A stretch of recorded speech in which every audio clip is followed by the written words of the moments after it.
Sola Escritura. Será que devemos crer somente na Bíblia Sagrada? Nesse vídeo de hoje falarei os motivos de ter deixado de crer nessa doutrina protestante e ter me tornado católico.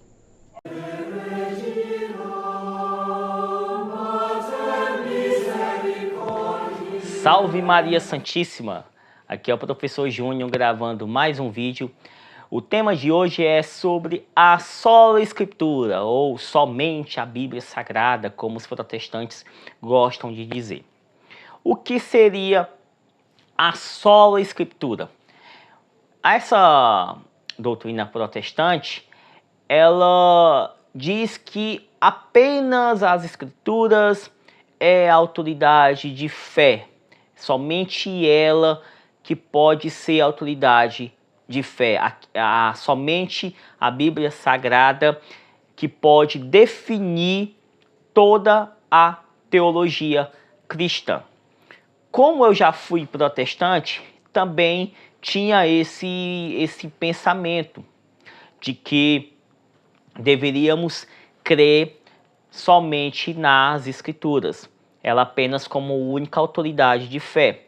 Só que eu comecei a perceber algumas contradições e dificuldades nesse tipo de doutrina, à medida que eu fui amadurecendo na fé e fui vendo mais sobre o protestantismo, fui percebendo que existem inúmeras interpretações sobre as Sagradas Escrituras. E isso foi despertando a minha curiosidade de saber qual a doutrina cristã correta, qual a interpretação correta. E eu fui estudando várias correntes teológicas e fui percebendo que muitas delas tinham divergências e algumas tinham alguns pontos em comuns, mas tinha outras igrejas que não tinham nada em comum.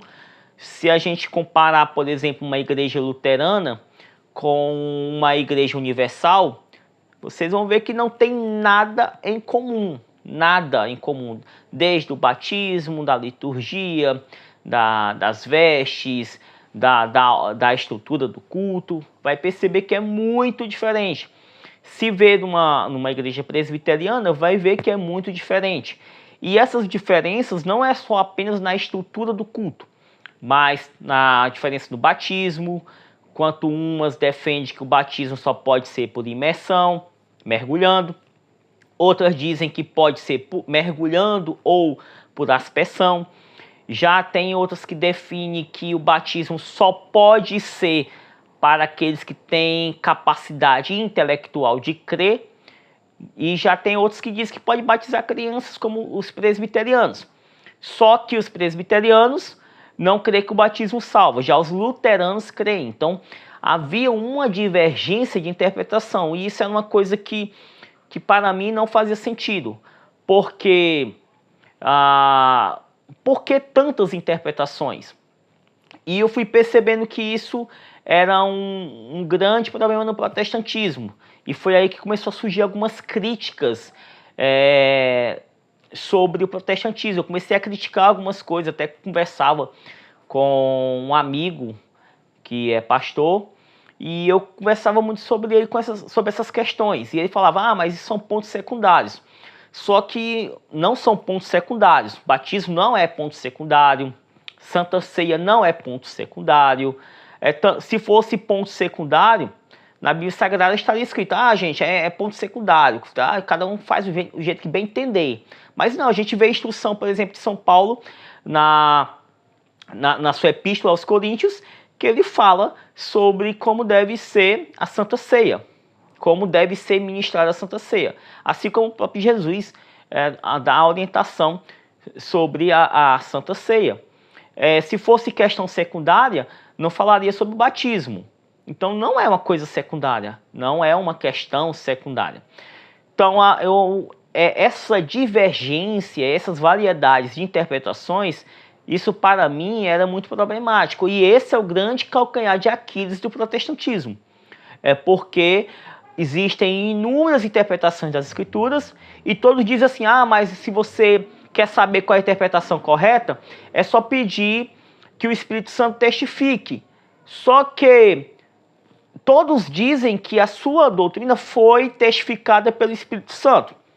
E que Espírito Santo é esse que traz tantas diferentes interpretações, tantas contradições? Será que esse Espírito Santo traz confusão e relativismo de várias interpretações? Então era uma coisa que não fazia o menor sentido na minha cabeça. Tantas interpretações e todos dizendo, foi o Espírito Santo que manifestou essa interpretação.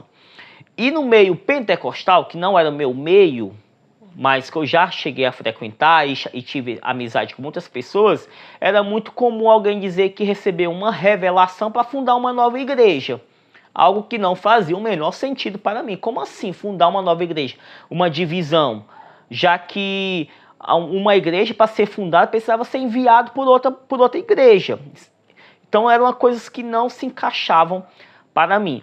E eu fui estudar um pouco mais sobre a história da igreja e fui vendo que a igreja no início, ela não tinha uma Bíblia sagrada, uma Bíblia montada.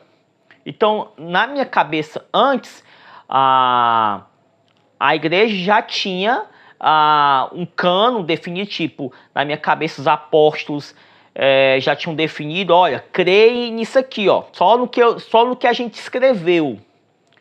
Mas, só que eu fui ver que não foi bem assim, que até o século IV, a igreja não tinha um cânon definido.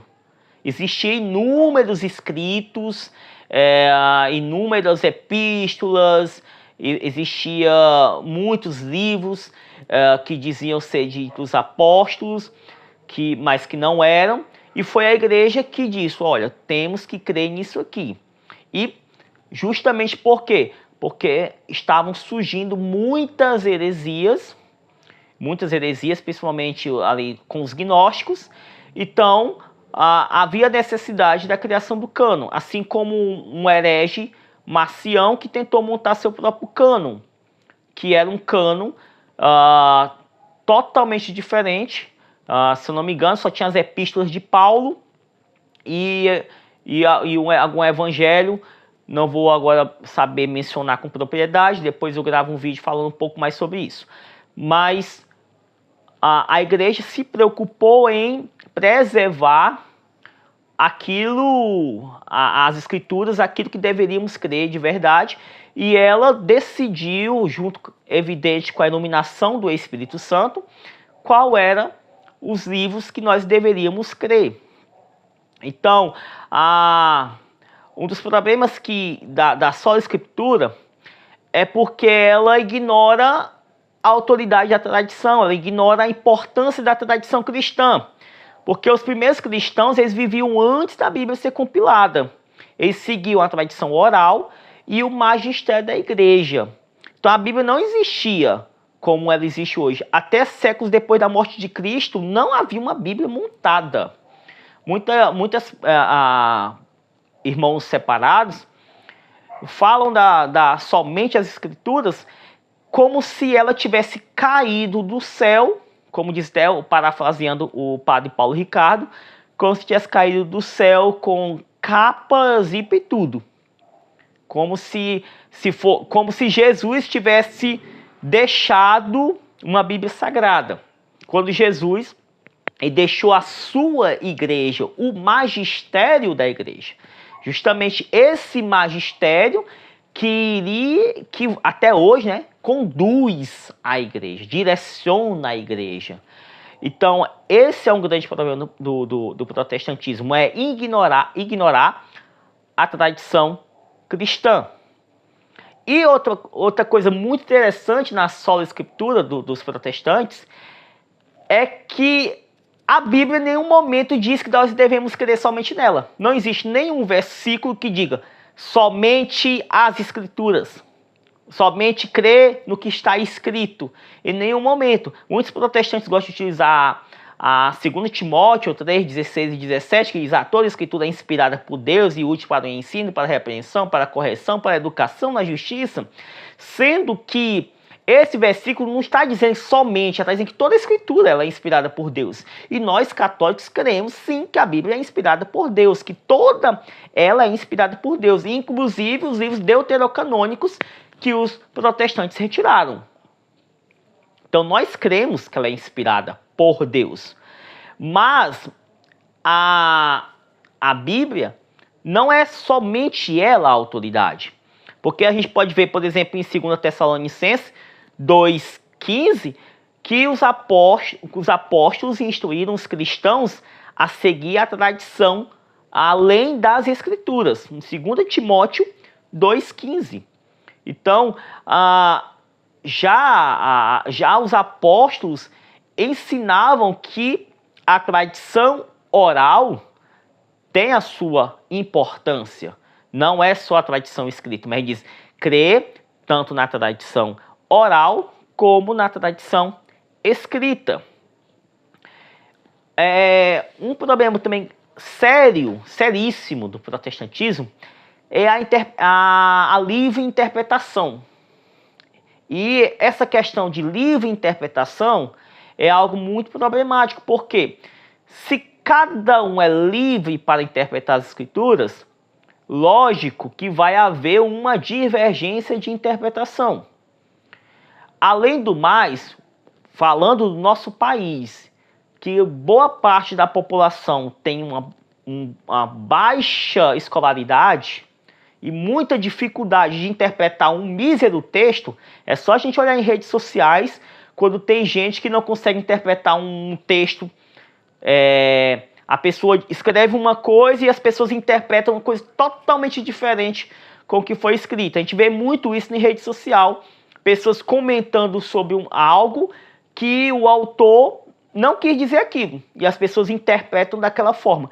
Quem dirá um livro que tem milênios que foi escrito dentro de um contexto totalmente diferente de nosso, dentro de uma cultura totalmente diferente de nossa e com uma língua antiga, uma língua morta. Porque, mas o hebraico ainda hoje em dia é falado, mas o hebraico de hoje não é igual ao hebraico do passado. O grego que foi escrito no Novo Testamento, o grego koiné, ele foi escrito, esse grego não existe hoje. É uma linguagem morta. O grego hoje, o grego moderno, é uma coisa.